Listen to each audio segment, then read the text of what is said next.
It's emerged that the Afghan government has been holding secret talks with Taliban officials to try and tackle the country's volatility. Discussions took place 3 weeks ago in Dubai, but reportedly achieved little, although Afghan officials remain confident they will eventually bear fruit.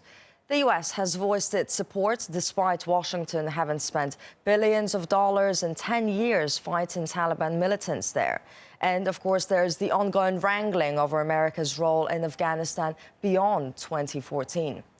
Marina Portnaya looks at what's been achieved after a decade of war.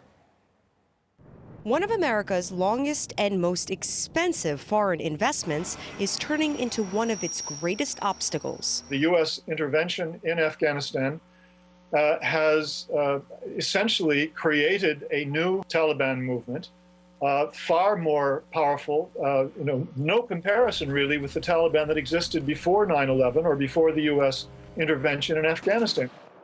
Matter of fact, as the Taliban and Afghan president reportedly remain in secret talks about reaching a peace deal, Washington's future in the country after 2014 remains in limbo.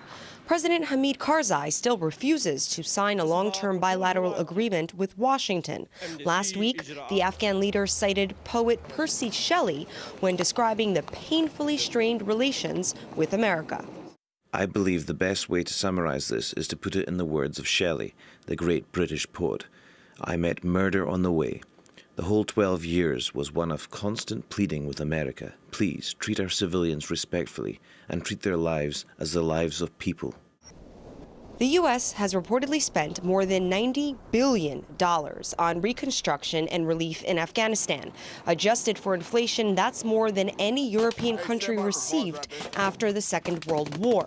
However, journalist Gareth Porter says in this case, no amount of money can buy love. What the United States has accomplished in its escalation of the war in Afghanistan is an exacerbation, a tremendous increase in anti-American sentiment. And a large part of that, of course, was the use of night raids on people's homes, knocking down doors in the middle of the night and antagonizing hundreds of thousands of people whose family, friends, neighbors were affected by this tactic.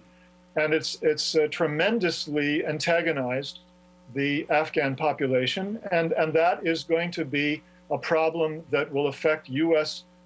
National security for many decades to come. In the year to come, victory for the U.S. may turn out to mean leaving Afghanistan in the same circumstance it was when it was invaded.